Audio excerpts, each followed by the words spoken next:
สบายดีทานผู้ชมมันนี้สิพาทานผู้ชมไปเรียนบ้านห้างผู้หน่อยเนาะเอาทางเข้าบ้านไปแล้วเนี่ยเอาครัวนี่แหละครัวเข้าบ้าน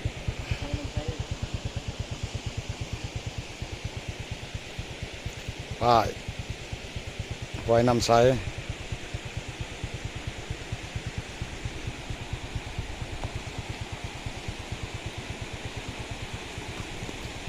ครัวคอนกรีตอย่างดีจำนวนหลาย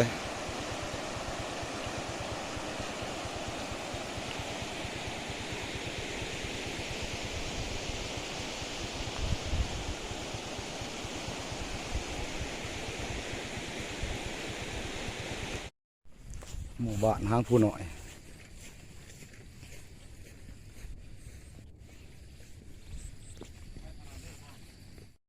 ไปข้าทานผู้ส้มเลาะเบิงน้ำหมู่บ้านนี่บ้านห้างผู้หน่อยเมืองและแขวงสารวัตรไก่ฟูได้บ้านนี่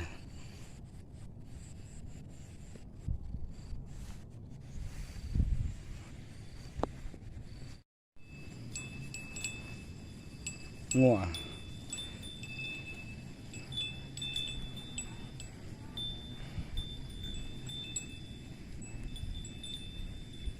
บ้านอยู่เขตผู้มีไฟฟ้า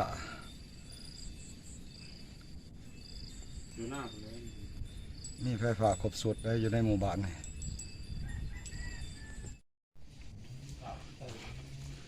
เลาะเบิ่งหมู่บ้านเขา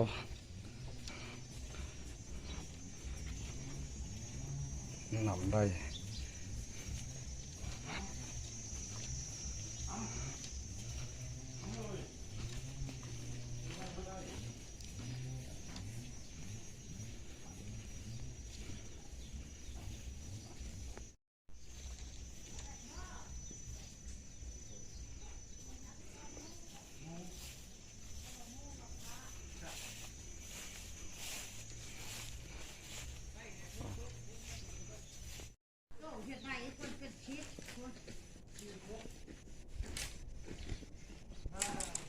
ซ่านพายังนี่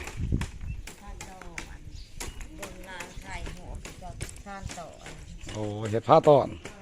โอ้ไม่สั่งเด่นนี่เนาะไม่ชอดโอ้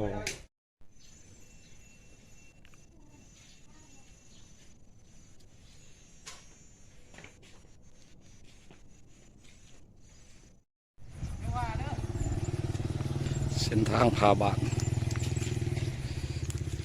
เดินมาเส้นทางล่วงก็ว่าได้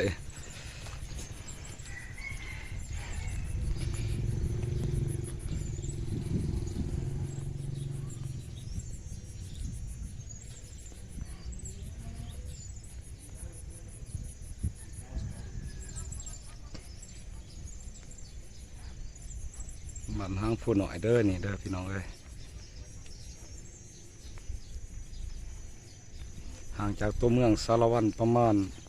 14 กิโลเมตร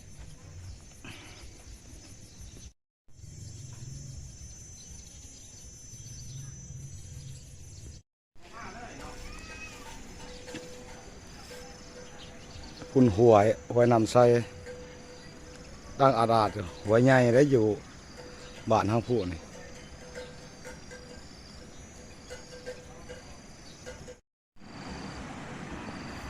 ไปสิภาพไปเบิ่ง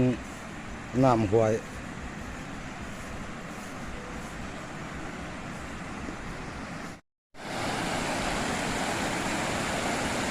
น้ำใส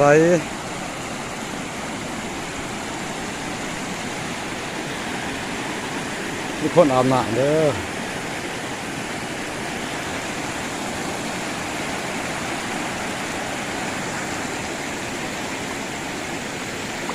หวยน้ำใสบ้านห้างผู้หน่อย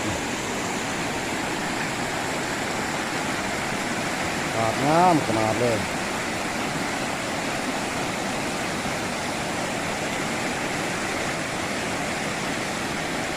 ไหลลงมาไต่